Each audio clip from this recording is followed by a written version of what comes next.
In this video, I'm going to talk about citizenship, capitalism, and how it relates to the digital age that we're in. I'm going to give a brief history lesson to you. What you see in front of me is a map that shows the Spanish nation in 1812. In 1812, this was Spain. This was the Spanish Empire. And they installed a new constitution, which was liberal. It didn't last for long, but this was Spain. So if you were born on the Philippines was a Spanish kingdom. This was one country over here. It was an autonomous kingdom of the Spanish crown, or better said, the Crown Castile and Leon. You were Spanish. So your citizenship was to the Spanish Empire. So you could go by ship, could have crossed the Pacific, and you could have landed in Guatemala, and you would have the same rights and the same entitlements over here because it was the Spanish Empire. The Spanish Empire was one gigantic country, an enormous country. That's what it was, with sub-countries in it. So the Spanish Empire collapsed, as we know, and the British Empire took over the world's economy. Now think about this. 1812, you're in the Philippines, you cross the Pacific, you go to Central America. You can even go all the way to South America, to Chile or to Buenos Aires. You're in the same country when it comes to citizenship. A citizenship is a contract between you and the government. And the contract comes down to the following. The government expects you to support him. I'm going to call the government a him now. The government expects your support, and in exchange, you get privileges and you get advantages. But to get those privileges and advantages, you need to support the government. That's what citizenship is. Now, citizenship was something that you had to purchase in the ancient Roman Empire. Then it became something you were born with, if you were born in a certain Roman city. Now, this system of citizenship that came from the Greeks was established worldwide. All the empires, which were all Apollonian from that point on, used it. In the Spanish Empire, you had a common citizenship that counted for all people who were born in the Spanish Empire. Now, if you were a slave, it was different. Then it was your landlord or slave owner who had your citizenship. And what happened was during the Napoleon era, they realized that citizenship was administered on a local level in cities. Now, the Spanish Empire had a few big cities like Cartagena de Indias, Santa Marta, San Francisco de Quito, San Fernando de Amoa, Santiago de los Caballeros de Guatemala, Ciudad de Mexico, Santiago de Chile, Buenos Aires, Madrid itself, Sevilla here. So there were big cities, and she had smaller towns spread all over the place. So to manage citizenship effectively, you had to have local viceroys who acted on behalf of the king. So you had a viceroy over here in Mexico City, you had one in New Granada, you also had one later on here in Buenos Aires, and of course you had the one in Peru. And besides the viceroys, you had captain generals who were maritime officers of the highest rank that governed the kingdoms that were far removed from the viceregal capitals. So that's how they managed citizenship. Now, with the Constitution of 1812, some discrimination, even some racism came in, but I won't talk about that now, because there were blacks around here, the Caribbean, that were excluded from citizenship, and that caused a lot of problems. That's one of the reasons why some blacks back then began to support independence, and they were scammed by the revolutionaries, but just to point out that citizenship was something administered at a local level. Okay? After the Napoleon era, when the Spanish Empire was collapsing, the Spanish Navy was decreased, and because of that, the now Spanish republics could not go back to the Spanish Empire because the Spanish Empire, with its citizenship regime, was kept in place by the Spanish Navy. In 1826, when the Spanish Empire was completely finished, the Spanish king, Fernando VII, decreased the size of the Spanish Navy, so only Cuba, Puerto Rico, and the Philippines, those were the only three overseas kingdoms that remained in the empire, and they were demoted and treated as provinces later on. Even though they were still official separate kingdoms, but they were treated as provinces.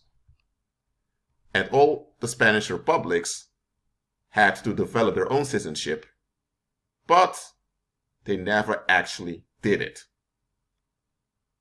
So that's how citizenship developed. And in Europe, they took another approach. So the approach over here was that citizenship had to be something central. So if you were born now in what they now call the Kingdom of France, this is the second Kingdom of France after the Napoleon era, you were considered French. You were not a citizen of the Kingdom of France, you were a French citizen. You were now part of the nation, and therefore you had to learn the language. Your allegiance was to the people within this territory. You had nothing to do with people outside of the territory unless you had to do business or you had to travel. And if you want to travel, you needed a passport. That was a document issued by the central government giving you permission to travel on the earth. So it's quite perverse.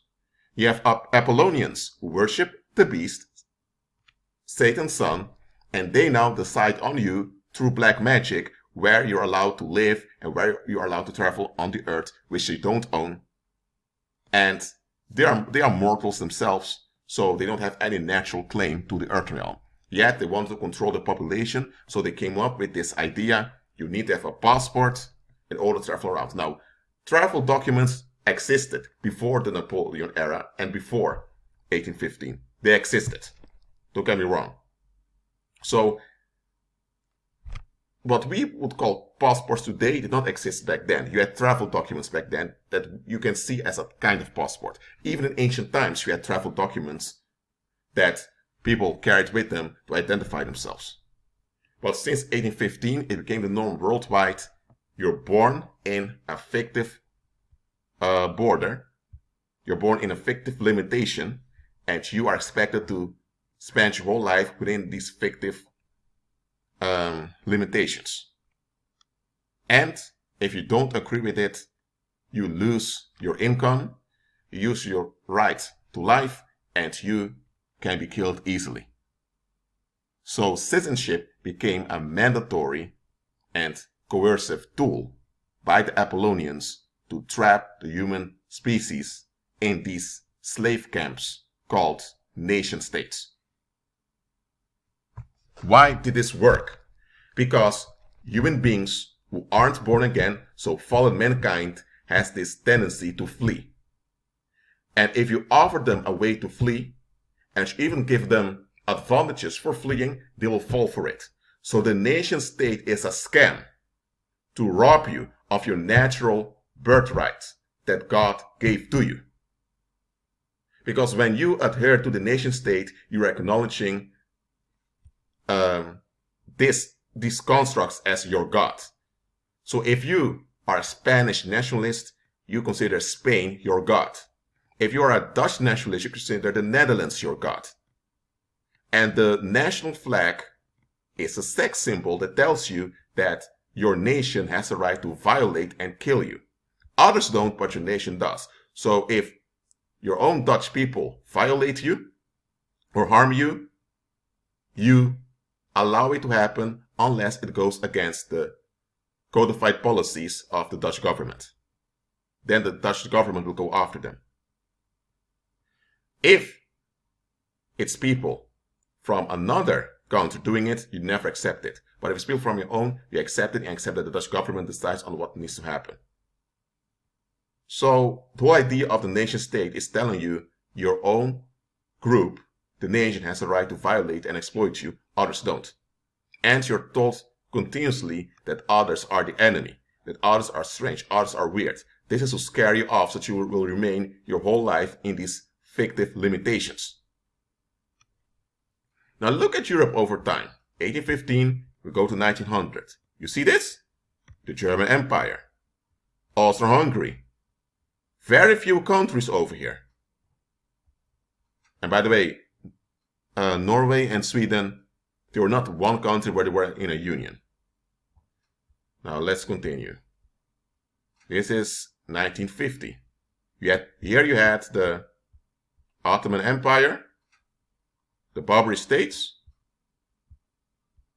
which now were part of the French Empire. 1850, after the Second World War, more countries.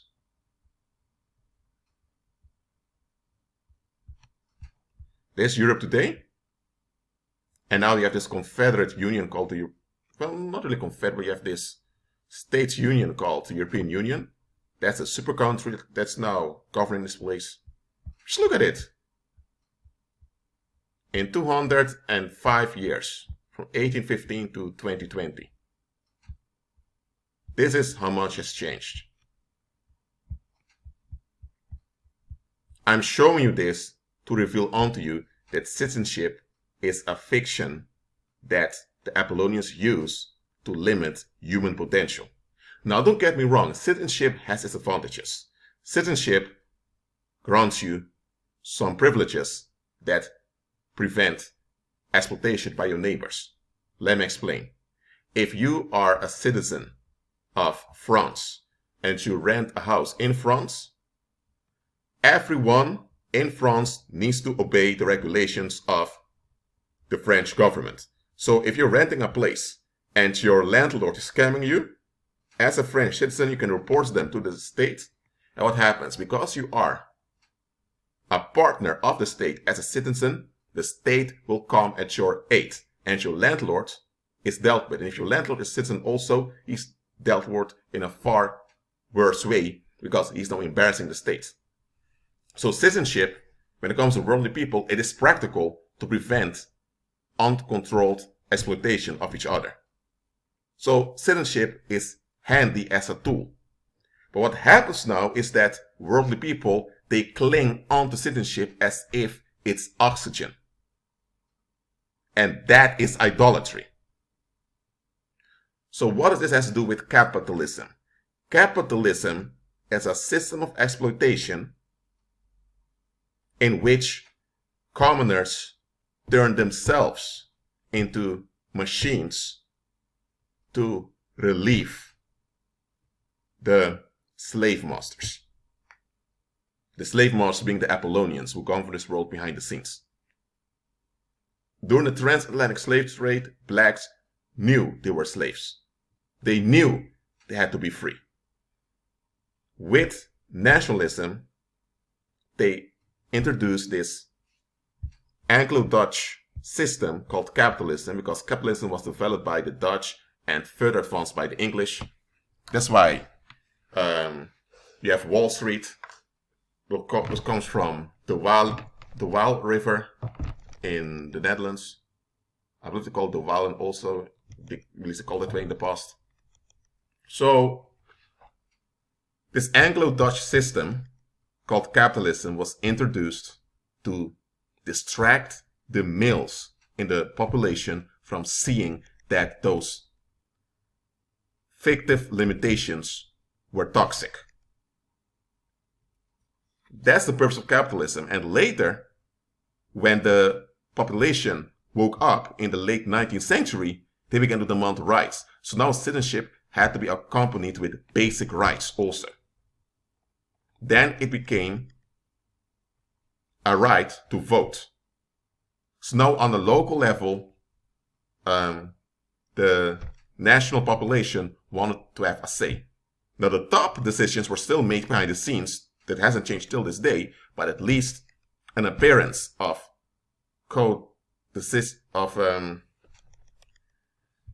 an appearance of decision making by the people had to be put in place. So capitalism is just a tool to distract people. It exploits, and only those at the top remain with the benefits. So it's a pyramid scheme in which you're told that if you work hard, you'll have a good life, you and your children, but it's not true. And it's obviously not true.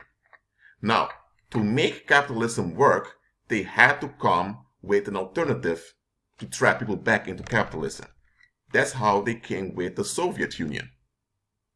The Soviet Union, with its socialist regime, quote-unquote socialist regime, it was really socialist, the Soviet Union was put in place with the intention to cause harm and starvation on the people, so that those who were trapped in these toxic limitations would feel relieved.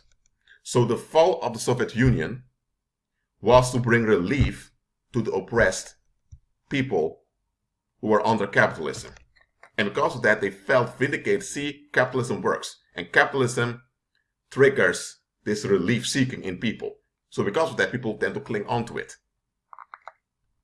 So the Soviet Union has been used often to say, you see, communism doesn't work, socialism doesn't work. And now Venezuela is being used to do that. It's all designed to trap you in this pyramid scheme called capitalism. That's all it is. Real socialistic regimes are beneficial if they're done properly, but socialist regimes will keep people calm, but will also wake them up. And when people wake up, they're going to ask questions. And when you can't answer those questions, you have trouble. So you want them to be stuck in a left versus right paradigm, capitalist versus socialist. You want them to go back and forth so that they are exhausted, so they can't see what's going on. In the digital era, however, this duality between socialism and capitalism cannot be maintained. Because now you have people that go online, they open a web shop, and they import cheap products from China, sell them for a more expensive price, and they earn a lot of money. So now you have commoners themselves building enterprises without needing the validation of the government. So the nation state, with its toxic restrictions, it has become outdated. I mean, in 1900, let's say in 1920, 100 years ago, there was no internet, there was instant communication through the telephone, but it was only if you had access to a telephone. You had no mobile phones then. And you had airplanes, but they were quite restricted still. You still had to travel by ship, and ships were faster, you had steamships. So communication was a bit fast already, but things were quite restricted. If you wanted to become an artist to make music and you lived in Sweden, you had to find a church, or you had to find a record label that was willing to take you. And those record labels would ask you to sell out or to do all kinds of rituals. You could become a musician locally, but that was it. And if you would have become a musician locally, if commoners turned on you, you were finished. It was 1920. Today, 2020, you have hundreds of musicians worldwide opening a YouTube channel, and they get a big following. So the restrictions of the nation state with its citizenship regimes, people have overruled it with the internet. For example, if you want to find a partner during when you lived, let me say if you go on 100 years ago or maybe 200 years ago, you were expected to find someone close to you. If you were from Barcelona, you were allowed to find someone maybe till Valencia, but it was not done for you to find someone all the way to La Coruña. Even though it was this thing, Spanish territory, you all spoke Spanish, there were differences. So you were restricted to the people from the opposite sex in your environment. That's how it was everywhere. Now, with dating apps and with young people using student loans to travel abroad, what is the nation state for? What are these toxic restrictions for? Now here's where it becomes a bit complicated, but I'll explain it in an easy way to you. Because fallen mankind wants to flee, whenever there's danger, they will cling on to toxic restrictions. So the nation state is left in existence as a backup when commoners don't want to face reality. That's why now you have right-wing populism coming up, in which they defend a past that never happened. Because during these times of the nation state, there was a lot of oppression and a lot of exploitation happened and a lot of collective violence. But they won't talk about that. They don't pretend as if the nation state was a heaven on earth and the big EU is a fascist regime that we need to defeat. It's all projection. Why? Because they don't want to face reality today. So, in this digital era, where you have more opportunities to have your own business, you have more opportunities to travel around quickly, you have more opportunities to live a lifestyle without needing the permission of the community around you. I expect believers to see the bigger picture and to make use of the world's provisions without worshipping the gods of the world. So you still have nation states. If you're from, if you're from Poland, for example, and you have a Polish passport, which is also an EU passport, make use of it in daily life. Both your EU citizenship as well as your Polish citizenship. Make use of it. Make use of it to do God's will and to expand your leverage on the earth. The digital era, if you're able to open your own web shop and do your own business, do it. If you can purchase land for a cheap price in Australia, do it. Just make sure you increase in your leverage. Why?